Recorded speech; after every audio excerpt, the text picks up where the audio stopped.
Hi friends, welcome to Anita's kitchen.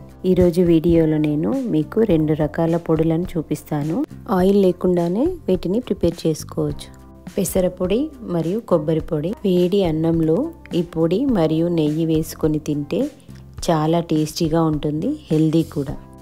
పెసరపొడి చేయడానికి ముందుగా ఒక ప్యాన్లో 1 కప్పు పెసరపప్పు తీసుకొని లో ఫ్లేమ్లో ఇలా కలుపుతూ వేయించుకోవాలి. ఇది 75% వేగిన తర్వాత 10 ఎండుమిరపకాయలు వేసుకొని వేయించుకోవాలి.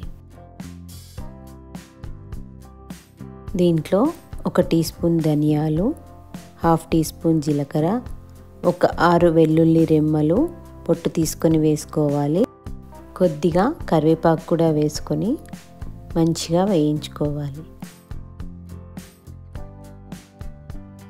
వీటిని లో ఫ్లేమ్లో ఇలా కలుపుతూ వేయించుకోవాలి. అప్పుడే పొడి టేస్టీగా ఉంటుంది.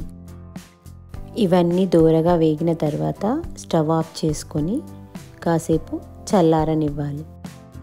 వీటిని ఒక మిక్సీ జార్లో తీసుకొని 1 టీ స్పూన్ సాల్ట్ వేసి మంచిగా గ్రైండ్ చేసుకోవాలి. ఇలా ప్రిపేర్ చేసుకున్న పొడిని వేడి వేడి అన్నంలో నెయ్యి వేసుకొని తింటే చాలా టేస్టీగా ఉంటుంది, హెల్దీ కూడా.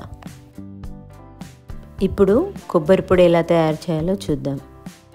ఒక ప్యాన్లో 6 ఎండుమిరపకాయలు తొడిమలు తీసి వేసుకోవాలి. 1 టీ స్పూన్ ధనియాలు, 1/2 టీ స్పూన్ జీలకర్ర, 6 వెల్లుల్లి రెబ్బలు వేసుకొని వేయించుకోవాలి. ఇవి లో ఫ్లేమ్లో వేయించుకోవాలి. ఇవి కాస్త వేగిన తర్వాత 1 కప్పు చిన్నగా కట్ చేసుకున్న కొబ్బరి ముక్కలను వేసుకొని వేయించుకోవాలి. ఇంట్లో పచ్చి కొబ్బరి ముక్కలు ఎక్కువగా ఉన్నప్పుడు వాటిని ఆరబెట్టి ఇలా చేసుకుంటే చాలా టేస్టీగా ఉంటుంది. ఇవన్నీ మంచిగా వేగిన తర్వాత స్టవ్ ఆఫ్ చేసుకొని కాసేపు చల్లారనివ్వాలి. వీటిని ఒక మిక్సీ జార్లో తీసుకొని 1 teaspoon salt, 1/2 teaspoon కారం వేసుకొని మంచిగా గ్రైండ్ చేసుకోవాలి. ఇలా ప్రిపేర్ చేసుకున్న పొడులను ఎయిర్ టైట్ బాటిల్లో వేసుకొని స్టోర్ చేసుకుంటే 1 మంత్ వరకు ఫ్రెష్గా ఉంటాయి. మీరు ఈ రెసిపీని ట్రై చేస్తే ఎలా ఉందో కామెంట్స్లో చెప్పండి. ఈ వీడియో మీకు నచ్చినట్టయితే లైక్, షేర్ అండ్ సబ్స్క్రైబ్ చేయండి.